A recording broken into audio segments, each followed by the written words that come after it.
É crente? Sou. Serve a Deus? Sirvo. É de oração? Sou. Do jejum e de Bíblia? Sou. Então se prepara.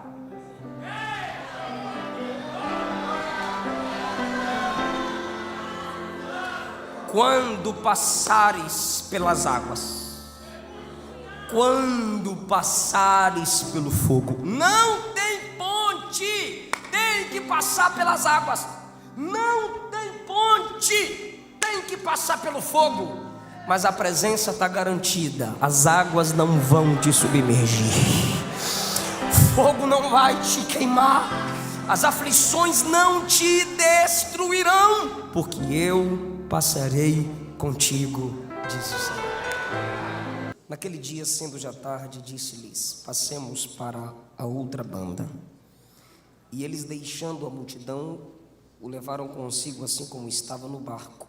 E havia também outros barquinhos. Levantou-se grande temporal de vento e subiam as ondas por cima do barco, de maneira que já se enchia. Ele estava na popa dormindo sobre uma almofada. E despertaram-no, dizendo-lhe: mestre, não se te dá que pereçamos? E ele, despertando, repreendeu o vento e disse ao mar: cala-te, aquieta-te. E o vento se aquietou e houve grande bonança. E disse-lhes: por que sois tão tímidos?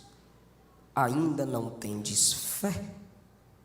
E sentiram um grande temor e diziam uns aos outros: mas quem é este que até o vento e o mar lhe obedecem? Muito obrigado. Assentai-vos, por favor.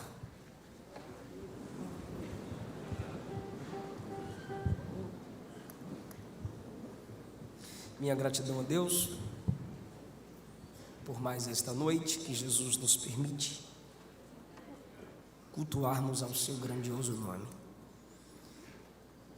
Como eu disse ontem, minha gratidão pela história, na pessoa do pastor Newton. Que Jesus dê graça ao Senhor e continue dando graça à sua família. Ele me contou um pouquinho ali, 14 servos de Deus na família servem ao Senhor como pastores, netos, sobrinhos, filhos. É uma família sob a bênção de Deus. Pastor Newton, mais uma vez, meu muito obrigado. Pastor Lediel, pelo carinho, pelo cuidado com a minha esposa e comigo. Pastor Alessandro Aguiar, há muito tempo, pois nós nos conhecemos, acredite, eu era menor quando ele me conheceu. Como eu me alegro em vê-lo prosperando. E como eu disse ao pastor Newton, pastor Alessandro Aguiar ama vocês por demais, ama vocês muito. Minha gratidão pela cantora Lídia Moisés, só esqueci o nome do varão, o Rafael. Que Jesus dê graça à sua família. E minha gratidão pela vida da minha esposa, que é um instrumento gracioso de Deus na minha vida. Nossos materiais estarão lá na porta. Eu tenho 2 livros baseados no livro dos Salmos, intitulados Salmos, Mensagens para o Mensageiro. São 2 volumes de 75. Cada salmo com tema, introdução, esboço, comentário e conclusão. E também aqui tem conselhos que eu recebi de líderes nesta nação para o desenvolvimento ministerial. E você vai lembrar ou aprender quem escreveu, onde escreveu, por que escreveu e sobre quem escreveu cada salmo. Eu tenho também segredos da liderança de Paulo, alguns segredos da liderança deste bandeirante do cristianismo, e 2 últimos livros que lancei no mesmo mês, que foi o mês de junho. Espírito Santo, o agente avivador da igreja, um livro baseado em Atos dos Apóstolos, e Solteirismo e Namoro Cristão, um livro voltado a jovens, adolescentes e líderes de jovens e adolescentes. Cada livro R$20, 3 livros farei por 50. Muito obrigado, pastor. Queridos, eu quero falar com vocês sobre vitória na tempestade. Evangelho é felicidade, mas não é facilidade. Nunca Jesus prometeu ausência de lutas. Em algumas igrejas, alguns pregadores, dentre nós, até afirmamos pela nossa fé ou para ouvir o glória a Deus de alguém que não vai ter mais dor, não vai ter mais luta, não terá mais angústia, mas a Bíblia afirma que isso será possível no novo céu, na nova terra, na glorificação da igreja. Enquanto estivermos aqui, enfrentaremos batalhas, enfrentaremos tempestades. A igreja é um barco que caminha sobre as ondas do mar da vida. O profeta Isaías, assim como o livro do Apocalipse, fala sobre nações embravecidas, simbolizadas pelas águas do mar. Assim como as águas se movem, as nações também se movem. Salomão disse que se maravilhou de ver um navio sobre as águas. Assim é a igreja, um barco navegando sobre as águas desta vida. Há algumas lições aqui que eu quero dividir com vocês. Diz a Bíblia no capítulo 4 que Jesus estava ensinando. Ele é o mestre por excelência, a própria sabedoria, o verbo encarnado. Então, a partir do versículo 1, Jesus fala sobre a parábola do semeador, a parábola da candeia, a parábola da semente, a parábola do grão de mostarda. Todas essas aulas eram didáticas. Essas aulas, esses ensinamentos eram instruções da vida e para a vida. E para quem Jesus falava dessa forma? Para a multidão. As pessoas ouvindo Jesus pregar aprendiam com coisas simples da vida. Repito, Jesus, o mestre por excelência, o pregador por excelência, ele consegue simplificar o profundo e aprofundar o simples. E através de parábolas, algumas coisas estavam sendo ocultadas e outras sendo expressadas de forma facilitada. Jesus queria que a multidão o ouvisse e assim aprendesse com ele. Mas agora Jesus quer dar uma aula diferente para um público diferente. E a quantidade vai diminuir, óbvio. Para a maioria Jesus vai falar, a maioria vai ouvir o ensino através de parábolas, por do lado, comparar, uma forma de ilustrar as verdades ditas. Mas Jesus diz aos discípulos: passemos para outra banda. Já é uma aula diferente. Já não é uma aula didática, é uma aula prática. Já não é uma aula vocês sentam e eu falo. Não. É uma aula, a gente vai entrar no meio da tempestade. A gente vai lutar junto. A gente vai atravessar. Precisamos chegar juntos do outro lado. Eu não vou ensinar a vocês como vencer a luta. Eu vou colocar vocês no meio da luta, para que vocês aprendam sobre minha presença, sobre as dificuldades, como superá-las. Eu acho isso interessante, que para a multidão Jesus fala e ouve, mas aos discípulos a aula gera medo. Para os discípulos a aula gera temor. Com os discípulos a aula é prática. E a promessa está aqui no versículo 35, passemos para a outra banda. Algumas versões dizem, passemos para o outro lado. Então aqui nós temos uma garantia, chegar do outro lado.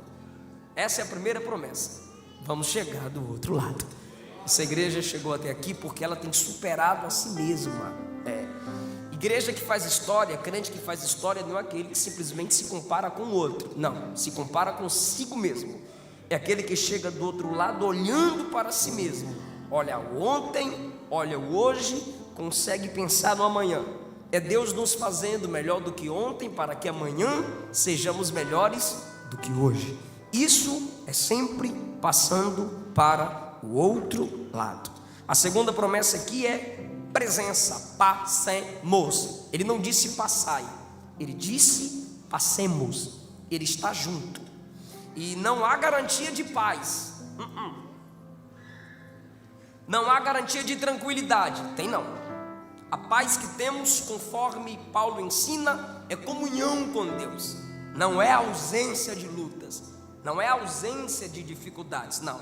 Ele não garante tranquilidade na viagem. Essa igreja não chegou aos 87 anos de história só com paz, tranquilidade. Sabe esses pregadores aí, modinhas, principalmente estão na internet, os mensageiros Nutella, que mais tem massagem do que mensagem. Vem para Jesus, velho, é top, é legal. Vem para Jesus, ele é um cara maneiro. Vem para tu ver. Ele não garantiu paz, mas ele garantiu a chegada do outro lado. Essa igreja que me escuta aqui sabe que a viagem é perigosa, mas a chegada do outro lado é garantida. Aleluia. Eu creio assim, porque a Bíblia nos ensina assim: passemos para o outro lado. A Bíblia não diz se passares pelo fogo. A gente canta.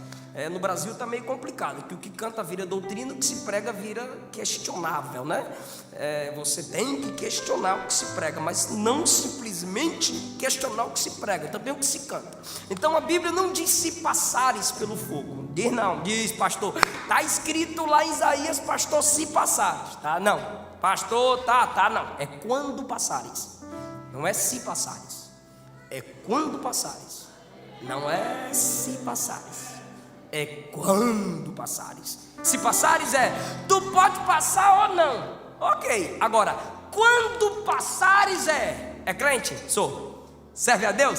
Sirvo. É de oração? Sou. Do jejum e de Bíblia? Sou. Então se prepara.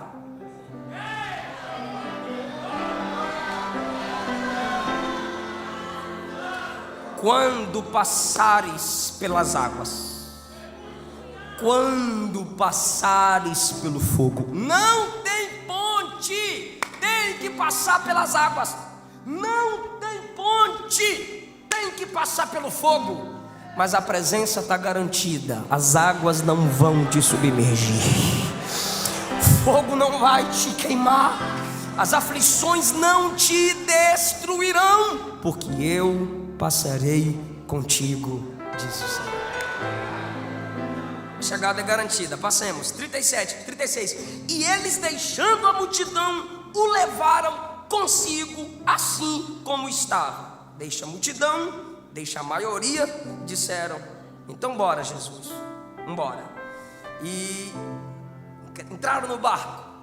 Quando entraram no barco, que vai enfrentar uma grande tempestade, uma aula perigosa, uma aula prática, o versículo 36 diz: e havia também outros barquinhos. Quem está dando a ordem é Jesus, e os discípulos estão obedecendo. Jonas enfrenta a tempestade por desobediência, os discípulos enfrentam a tempestade em obediência. Com a gente é mais isso aqui. Por obedecer, passamos por tempestades. Por sermos fiéis, desprezados. Por sermos leais, zombados. Por praticar o princípio da palavra, chamados de bestas, tolos, idiotas. As tempestades vêm, são coisas difíceis de entender, porque eles estão obedecendo e estão enfrentando a tempestade. Mas mesmo assim eles obedecem. O barco vai balançar, vai entrar água, as ondas serão grandes, mas eles vão obedecer. A viagem é perigosa, mas eles vão obedecer. eles vão se desesperar, mas eles vão obedecer. Eles vão até pensar na morte, mas eles obedecem. Por quê, pastor? Porque 36, havia outros barquinhos. É por isso que mesmo apesar das angústias, apesar da luta, apesar das tristezas, apesar dos nãos, você não pode desistir. Não, pode não. Essa mensagem está sendo endereçada para quem reconhece a chamada de Deus na sua vida, para quem sabe que não é mais um na multidão. Então entenda, tem barquinhos seguindo você. Se você parar, outros barquinhos param. Se você desistir, outros barquinhos desistem. Lembre-se, você é barco, eles são barquinhos. Tem gente seguindo o teu casamento e dizendo: eu quero isso para a minha história. Tem gente olhando para o seu barco ministerial e dizendo: eu quero isso para o meu ministério. Tem gente olhando para o seu modo de liderar e dizendo: eu quero chegar a esse nível de liderança. É por isso que você não pode ceder, por causa das tempestades da vida. Porque tem alguém se espelhando em você. E lembre-se, espelho não serve simplesmente para alguém olhar e admirar-se. Espelho gera correção. Quem olha para o espelho diz: preciso dar uma melhorada, rapaz. Então quem olha para você está se melhorando. Quem olha para você está se corrigindo. Você precisa levar o seu casamento, a sua história, seu ministério, a sua vida num alto padrão. Porque tem gente observando você, seus filhos, seus vizinhos. Pastor, mas é normal o crente pecar? Não é não. É normal ímpio pecar, é a natureza dele. Aí você não se assusta com ímpio pecando. Agora crente pecar não é normal. Normal para o crente é santidade. Por quê? Porque ele é cheio do Espírito Santo. Então a gente tem que ter coragem de dizer: olhe para o meu barco. Pode olhar para o meu barco. Não, irmão, tu está aqui, mas olhe só para Jesus. Não, olha para tu. Vou olhar para tu. Não estou vendo Jesus, estou vendo você. O mundo não lê Bíblia, o mundo lê nós. A igreja é uma carta branca. É uma carta aberta. Deus a escreveu, lida por todos os homens. Não, se você está aqui na igreja olhando para homem, não, tu tem que olhar para a igreja, sim. Por quê? Porque ela é luz. E luz é perceptível. Ela é sal. E sal se percebe quando se está ou não está. Temos sim a nossa influência. Gideão disse: façam como eu fizer. Paulo disse aos Coríntios, primeiro ele disse assim: sede meus imitadores. Depois ele desenvolve na frente e diz: sede meus imitadores, porque eu sou imitador de Cristo. Atos capítulo 6, 3, Pedro e João disseram ao coxo: olha para nós. Alguém está olhando para você. Será que seus filhos podem olhar para você e dizer assim: eu quero me casar e ser um marido como meu pai? Quando eu me casar, serei uma esposa como minha mãe. Serei um pai como ele. Serei uma mãe como ela. Seus filhos são barquinhos que te observam. Me hospedei na casa de um amigo e eu vi a filha dele orando. Quando ela acabou de orar, eu perguntei: Aninha, que bonitinho, eu vi você orando. Ela: eu vejo meu pai orar, então eu tenho que orar. Parabéns, Aninha. Parabéns, Edivaldo. É desse jeito. Barquinhos que nos seguem. E diz a Bíblia no 37: levantou-se grande temporal de vento, e subiam as ondas por cima do barco. Levantou-se grande temporal de vento, sem anúncio, sem explicação. Eles foram pegos de surpresa. Levantou-se grande, não era pequeno, era grande temporal de vento. Ok, subiam as ondas por cima do barco. Ok, de maneira que já se enchia. Aqui se torna perigoso, porque a calúnia vem As palavras duras vêm, sim. As palavras que querem matar a nossa esperança vêm. Mas complicado é a gente deixar entrar no barco. Complicado é a gente guardar as coisas ruins, as palavras negativas, as palavras de derrota que vêm contra nós. A Bíblia diz que Abraão creu contra a esperança. Quando todas as circunstâncias diziam não dá, a Bíblia diz que Abraão se fortalecia dando glória a Deus. Crer contra a esperança é você expressar a sua fé, ainda que outros liberem palavras de dúvida para lá e para cá. Grite em oração, chore em oração, clame em oração. Se é para gritar, se é para murmurar, murmura de joelho. Pastor, murmurar é pecado. Não, tu que sabe a dor que tu está sentindo. Tranca a porta do quarto, chora, clama, grita, rola no chão, mas não deixa guardado aí dentro. Tu não és o que dizem, tu és o que Deus determina para a tua vida. É para gritar. Mas pastor, se eu ficar gritando, se eu ficar chorando, vai estranhar, os vizinhos vão estranhar. Que se mudem. Mas você tem que clamar ao teu Deus. Você tem que abrir a boca e lavar a alma. Alguém já disse que câncer são bolinhas de emoções engolidas. Então, pelo amor de Deus, fala. Um jovem mandou um WhatsApp para mim: pastor, estou quase noivando, mas eu não dou conta de mulher não, pastor, porque desabafa e fala tudo, e começa a chorar, e fala tudo e começa a gritar. E como é que eu resolvo isso? Eu falei: é fácil, casa com macho.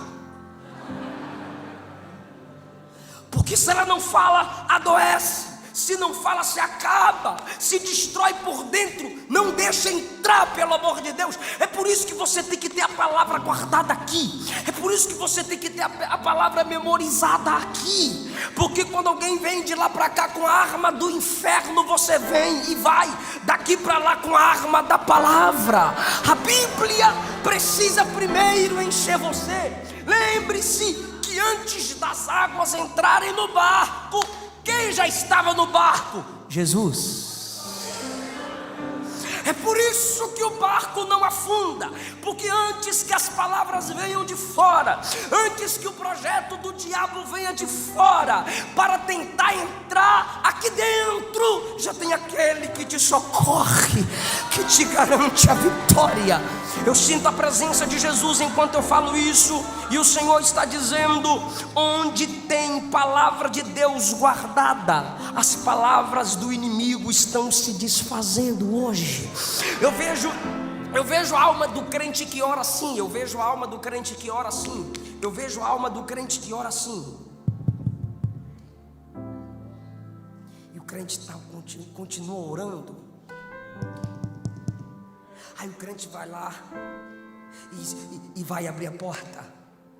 Quando o crente vai abrir a porta, ele percebe que é Satanás.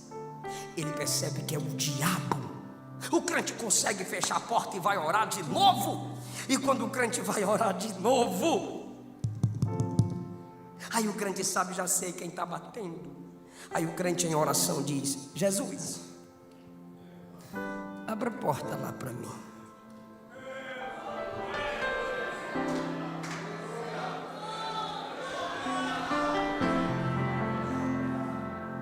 Jesus abre a porta. Pois não. Desculpa, eu bati na porta errada. Quem está aí dentro é maior do que quem está do lado de fora. Os meus pensamentos são maiores. Os meus sonhos para essa igreja é maior. Assim como os céus é mais alto do que a terra, o pensamento que eu tenho para você é muito mais alto do que você imagina. Você ainda vai dizer como Jó no capítulo 42: bem sei eu que tudo podes e nenhum dos teus planos podem ser frustrados. Quanta gente me disse: você precisa crescer para pregar. Se eu fosse esperar crescer para pregar, eu não quero pregar na vida, então deixa eu pregar pequeno mesmo. Deixa, aleluia.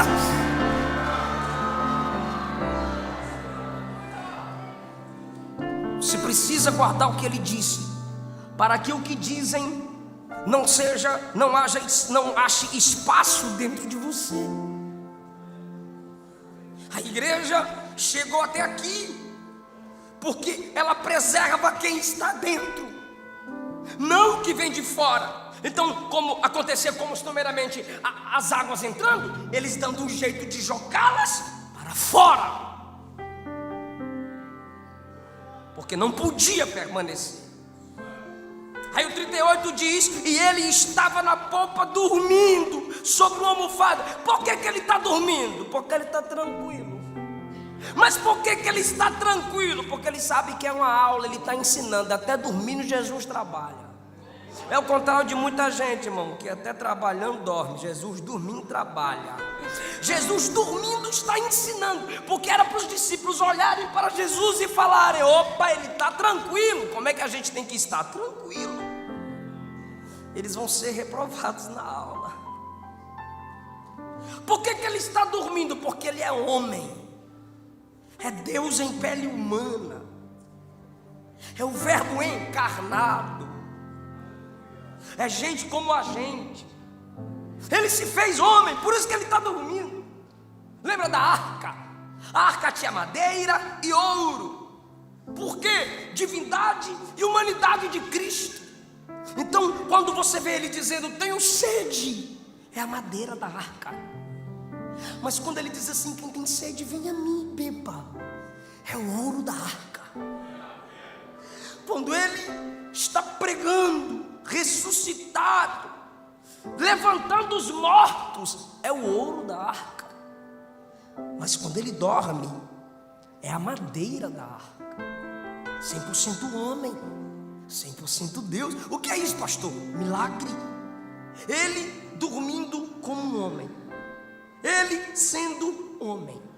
Ele vem à terra como gente, ele prega no meio das gentes, ele sangrou como a gente sangra, ele foi para o céu e está no céu como gente, e vai voltar para arrebatar gente. Isso é porque ele valoriza a gente, ele valoriza tanto o ser humano, que ele se fez homem. É a humildade de Deus. É Filipenses 2: mesmo sendo Deus, não teve por usurpação o ser igual a Deus. Enquanto a gente quer se divinizar, enquanto a gente quer se exaltar, enquanto a gente quer ser espiritualistas, porque o espiritual não tem nada a ver com o espiritualista. A gente quer se angelicalizar. Ele não, ele se faz homem, como a gente. Ele dormindo é a humildade de Deus no barco da vida. Porque o diabo disse: subirei. Jesus disse: descerei. O diabo disse: serei semelhante ao Altíssimo. Serei semelhante aos homens.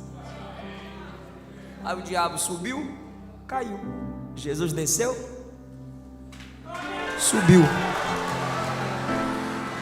Está à direita de Deus intercedendo por nós. E Paulo diz assim: único intercessor entre Deus e os homens, Jesus Cristo, homem. Aí o diabo não suporta.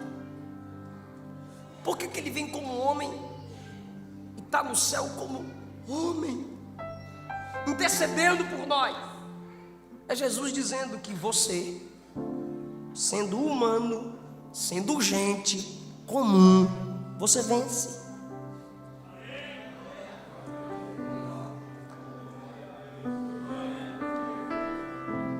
Por que ele dorme? Porque ele descansa na garantia de que tudo está sob seu controle. Aí os discípulos chegaram a ele: mestre, por quê? Porque é uma aula. Mestre, não te importa que pereçamos? É um clamor e uma crítica. Não te importa. Mas tem um pouquinho de fé, porque foram até ele. Olha o 39. E ele despertando. Não está assim, ó. Ele acordou. Não. Ele despertando.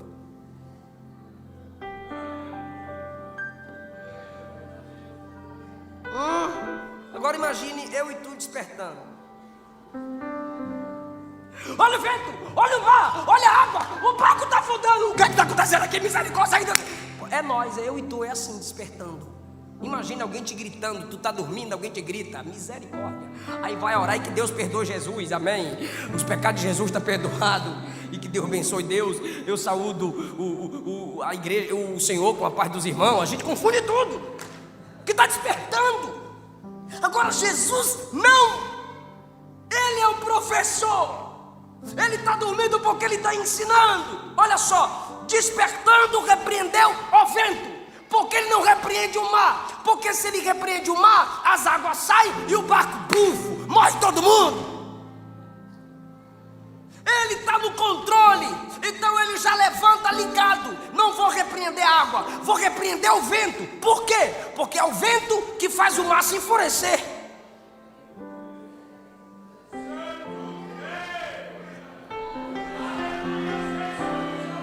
Se é eu e tu acabando de acordar, repreender a mar, dá licença, sai mar. Tá bom, criador, tô vazando, mas o barco vai se espatifar. Não, ele calcula. Por quê? Porque ele está no controle. Vento, ele repreende o vento, porque é o vento que embravece as ondas. Tirando o vento, o mar se acalma. Vento, eu te repreendo. Pois não, criador. Mas o vento já foi, acalma. Não sai não, acalma. Não estou entendendo, pastor. Está entendendo sim. Ele é homem, mas é Deus. O que me assusta obedece Ele. Aleluia. O que gera medo em mim não gera medo nele.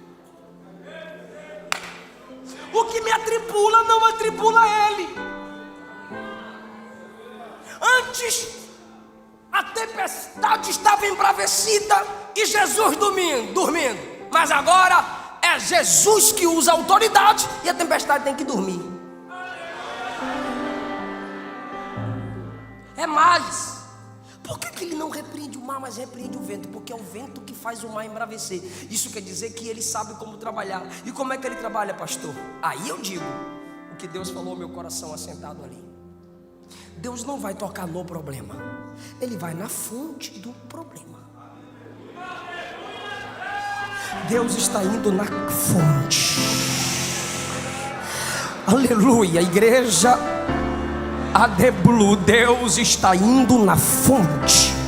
Deus está indo na causa.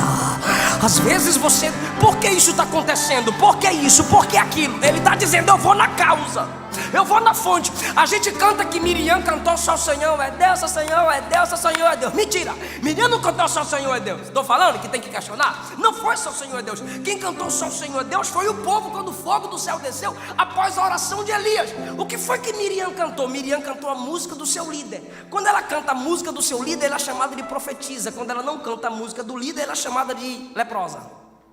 Mas é uma outra mensagem. Aí a Bíblia diz que o mar se abriu, o povo atravessou. Quando o mar atravessou, diz a Bíblia, Êxodo 15, que Moisés canta: o Senhor é varão de guerra, Jeová é o seu nome. Ele se exaltou e lançou no mar o cavalo e o cavaleiro. O que é o cavalo? O problema. E o cavaleiro? O que traz o problema.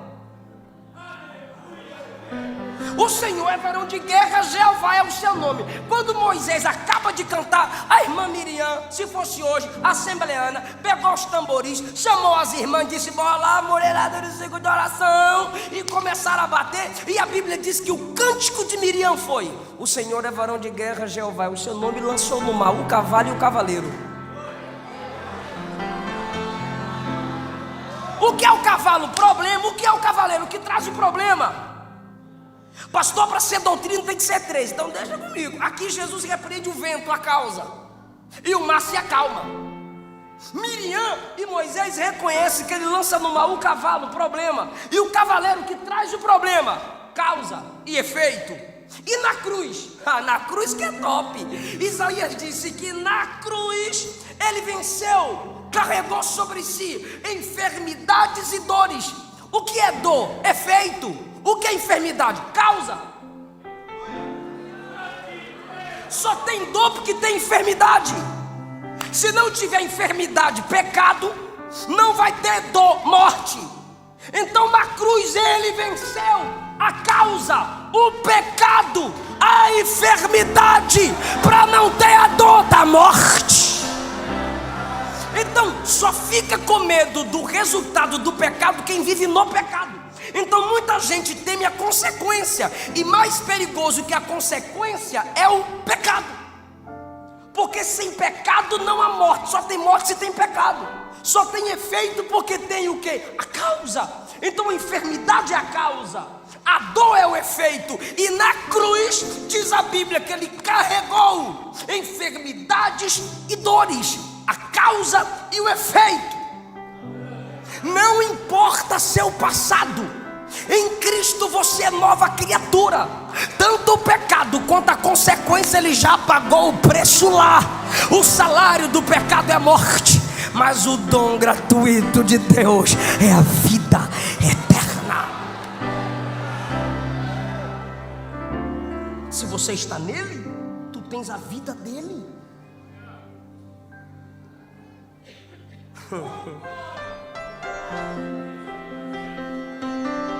Sabe ensinar ou não sabe? Ele vai na fonte do problema. Eu te repreendo, vento. Calma. Aí diz o texto 39: e houve grande bonança. Está vendo? Por quê? Porque o 37 diz assim, versículo 37, parte A: grande temporal. Se o temporal é grande, o resultado está no 39, grande bonança. Por que teve grande bonança? Porque o temporal foi grande. Então quanto maior é o temporal, maior é a bonança.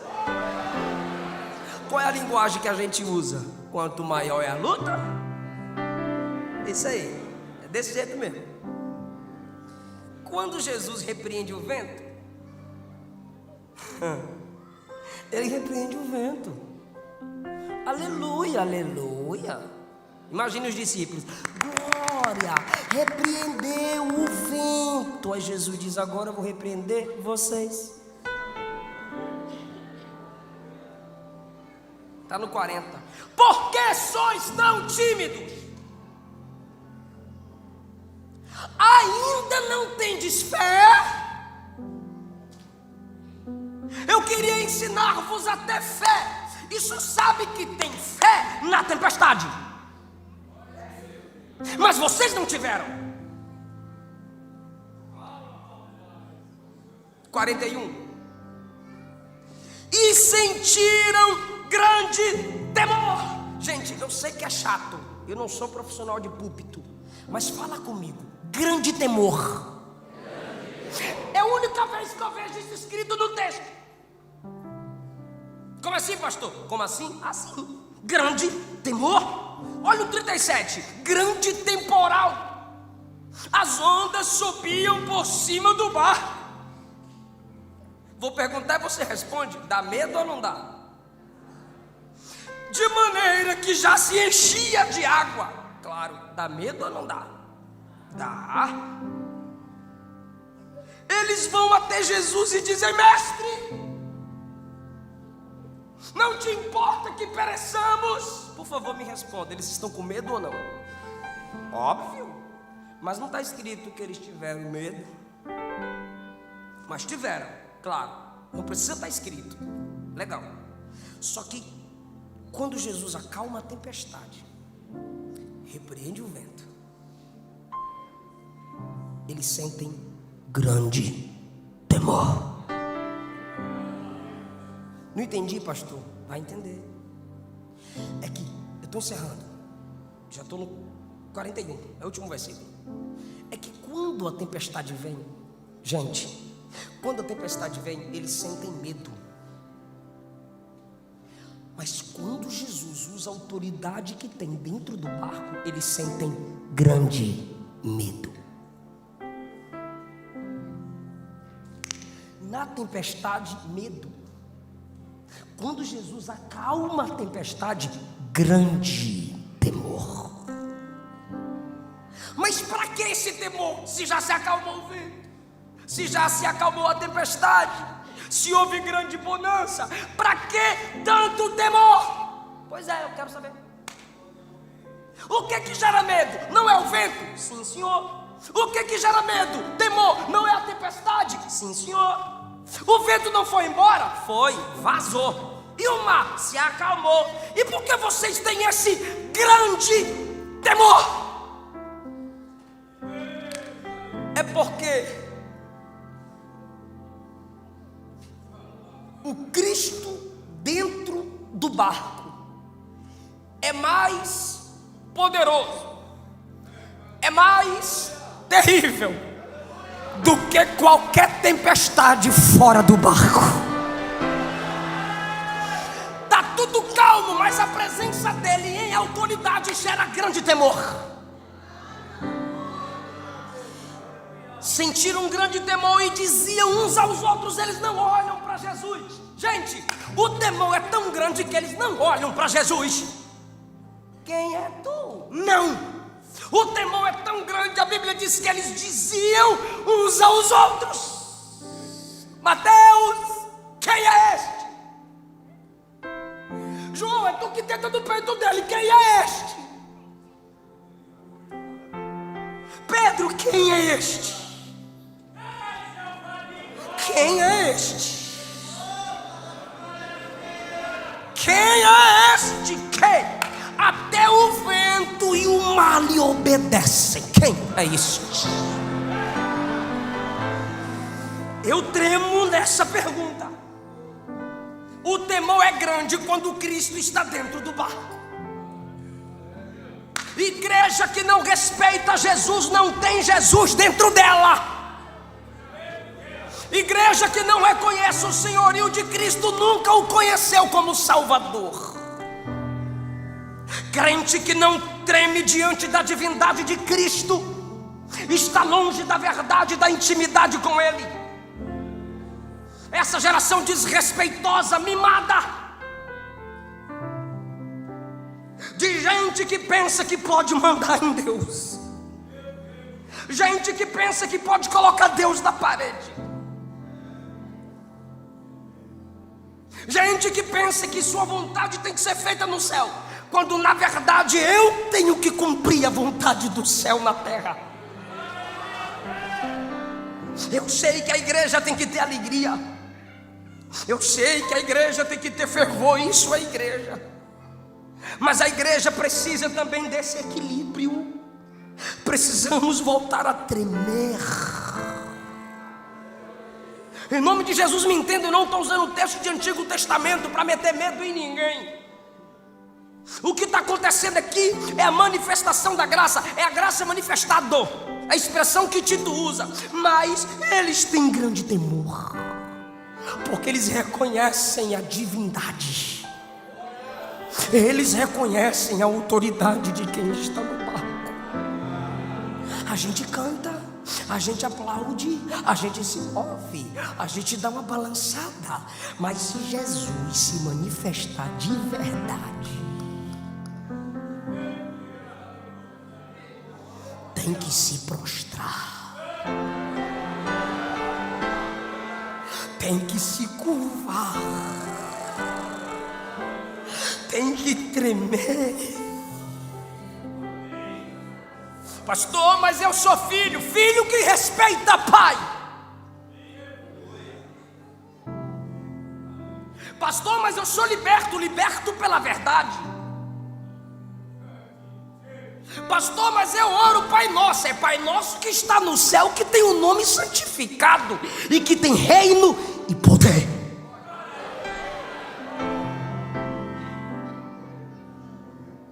Quem é este? Espera aí. Eles viram um cego ver, mas ainda perguntam: quem é este? Eles viram um mudo falar, mas ainda se perguntam: quem é este? Eles viram um morto ressuscitar, mas eles perguntam: quem é este? Eles viram a multiplicação, mas ainda perguntam: quem é este?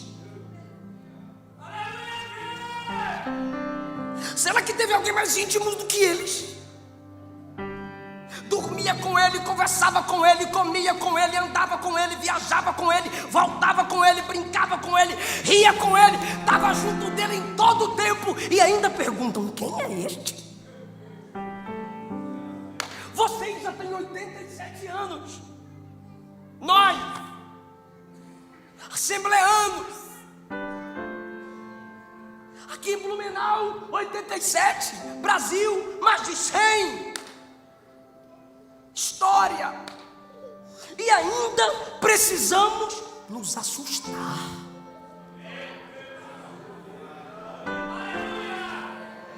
Chegamos em 87. Mas vocês ainda vão se perguntar: que é isso? Não podemos perder essa fome. Não podemos perder essa sede. Tem gente aqui muito mais sábia que eu. Eu não estou ensinando a homens aqui que eu não estou ensinando. Eu prego, eles vão se lembrando dessas verdades. Esses homens já viram muita coisa. Mas sabe por que ainda estão cultuando? Porque ainda se perguntam: quem é este? Então deixa eu te falar uma coisa. Os mais íntimos de Deus são aqueles que ainda tremem. Porque os que ainda tremem são aqueles que reconhecem que ainda não viram tudo. Não importa quanto tempo tu prega, não importa quanto tempo você pastoreia, não importa quanto tempo você ensina, não importa quanto tempo você canta, quantos livros já escreveu, quantos testemunhos já contou, não importa. Por que não importa, pastor? Não importa. A igreja que tem história ainda pergunta: quem é este? Gente, 1 Coríntios 2, 9: as coisas que o olho não viu, o ouvido não ouviu e não subiu ao coração do homem, são as coisas que Deus preparou para aqueles que o amam. Ei, você ainda não sabe do que Deus é capaz de fazer. Aí eu lembro de Paulo. Quem era Paulo? Poliglota. Quem era Paulo? Maior plantador de igrejas. Quem era Paulo? O camarada que escreveu quase a metade do Novo Testamento. Quem é Paulo? O camarada que não teve ministério dado por homens, teve a chamada direto do céu. Quem é Paulo? O próprio Cristo desceu, o cercou e falou com ele. Foi levado ao terceiro céu. Esse homem até hoje influencia vidas. Mas olha o que ele diz, Romanos 11:33. Ó, profundidade das riquezas, tanto da sabedoria como da ciência de Deus. Quão insondáveis são os seus juízos e inescrutáveis os seus caminhos. Quem compreendeu o intento do Senhor?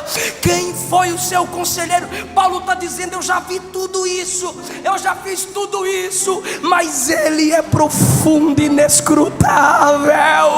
Ele não pode ser teologizado. Quem é? Aí quando você pensa que já dá para ficar maravilhado, irmão, a gente chega em Apocalipse. Aí a gente chega em Apocalipse, que é tirar o véu, sem véu. Quando a gente chega em Apocalipse, capítulo do número 3, ele diz, 11 a seguir: eis que venho sem demora, guarda o que tem para que ninguém tome tua coroa. Ao que vencer, eu farei coluna no templo do meu Deus, e dele nunca sairá. Escreverei sobre ele o nome do meu Deus e o nome da cidade do meu Deus, a nova Jerusalém que desce do céu do meu Deus. Amém, amém, amém. Aí ele diz: mas eu também escreverei nele o meu novo nome. Como assim novo nome? Como assim novo nome? O quê? Ele tem, tu que não sabe. Eu que não sei.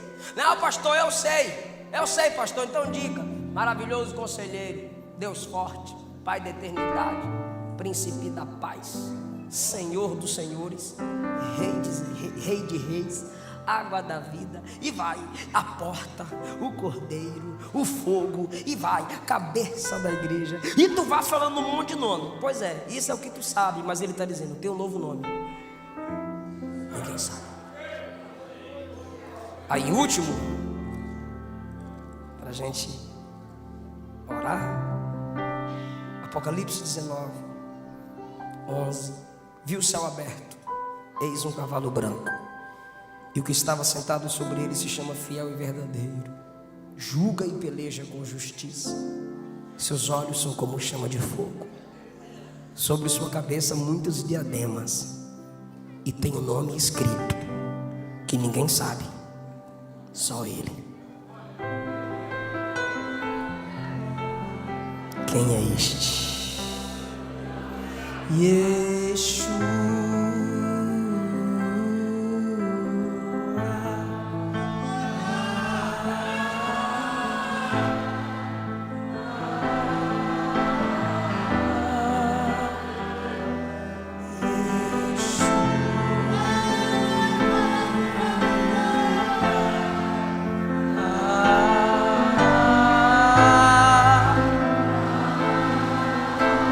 Meu amado,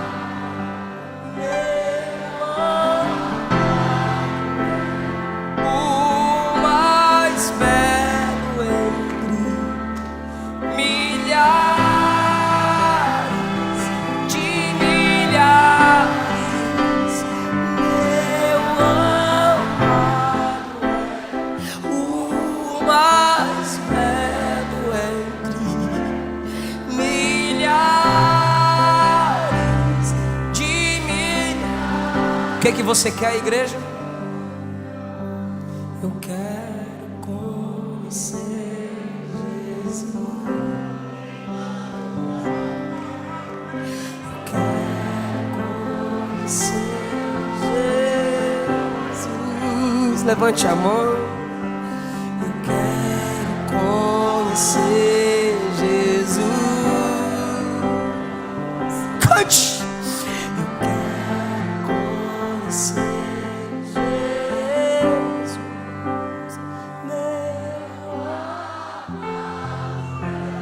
Tem mais, tem muito mais, tem muito mais.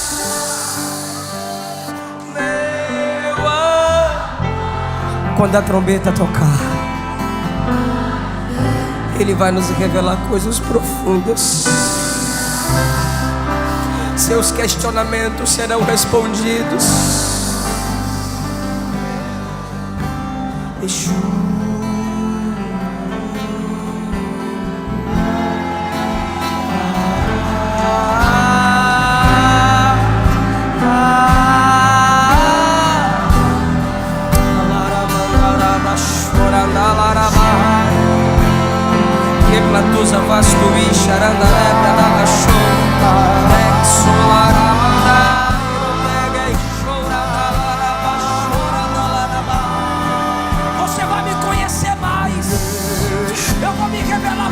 Nessa dor, eu vou me revelar para você nessa luta, eu vou me revelar para você nessa perseguição, eu vou me revelar para você na ausência de amigos. Você vai me conhecer mais.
deseja? Quem deseja conhecer esse Jesus com águas mais profundas? Quantas coisas os nossos olhos já viram nesses 87 anos? Quantas coisas a história desta igreja já viu nesses 87 anos? Eu não sei quanto tempo você está aqui. Aí você diz: pastor, eu quero que os meus olhos vejam algo novo. Eu quero que o meu coração conheça algo novo. Eu quero que a minha casa, eu quero que a minha história participe de algo inédito que está reservado para a família Adeblu. Você que deseja viver isso, você tem coragem? Vem aqui à frente. Vem aqui à frente e traga o seu coração. Traga a sua história e diga: Deus, eu quero participar de algo novo na história desta igreja. Eu sei que tu tem algo mais. Eu sei que tu tem algo mais. E eu me aproprio disso esta noite. Eu me aproprio desta palavra. Eu me aproprio deste novo. Eu me aproprio deste inédito. Eu sei que as minhas mãos vai tocar o que ainda não foi tocado. Eu sei que os meus olhos enxergará o que ainda ele não viu. Ai, bordivanzio forbi de cavanzai. Sai do seu lugar e traga o seu coração e diga: Deus, toma no meu braço e me leve para essas águas profundas. Eu quero fazer parte deste novo. Eu quero que o Senhor me instrumentaliza para trazer novas experiências para esta igreja. Eu quero que o Senhor use a minha chamada. Eu quero que o Senhor use o dom que há em mim. Eu quero ser um instrumento do novo. Você que está no banco, pegue na mão de quem está ao seu lado. Pegue a mão dele e levante e clame para que a nossa marcha seja na direção do desconhecido. Pegue na mão dele e diz: nós vamos marchar para conhecer melhor o dono desta igreja. Pegue na mão dele e diz: nós vamos marchar para conhecer a intimidade de Deus. Pegue na mão dele e diz: nós vamos marchar para algo novo. Ai,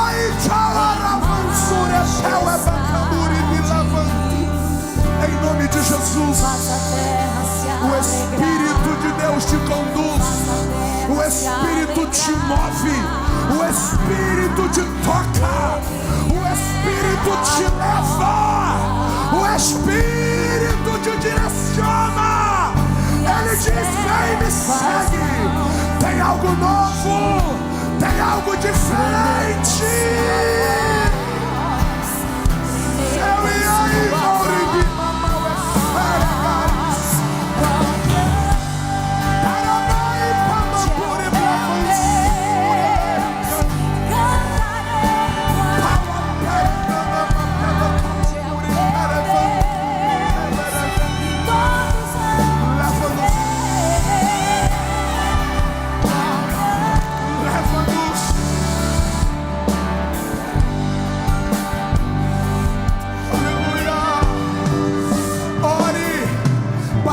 Nossos olhos vejam algo novo nas nossas crianças.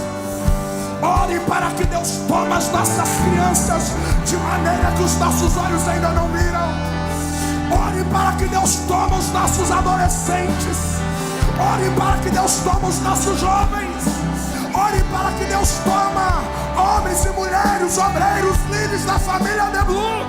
De sorte que o que nós vivenciaremos, nós ainda não vimos na terra, mas Deus já liberou para você viver. Deus já liberou para a família Adeblu. Clame por isso em nome de Jesus. Clame por isso em nome de Jesus. Diga: eu quero que a minha família viva isso. Eu quero que a minha história viva isso. Eu quero participar deste novo. Eu quero participar deste diferente. Eu não abro mão, eu não quero ficar de fora. Diga isso para Jesus, diga isso para Jesus. Diga isso para Jesus. Eu não quero ficar de fora deste novo. Eu não quero ficar de fora desta novidade. Eu não quero. Eu quero participar. Aleluia.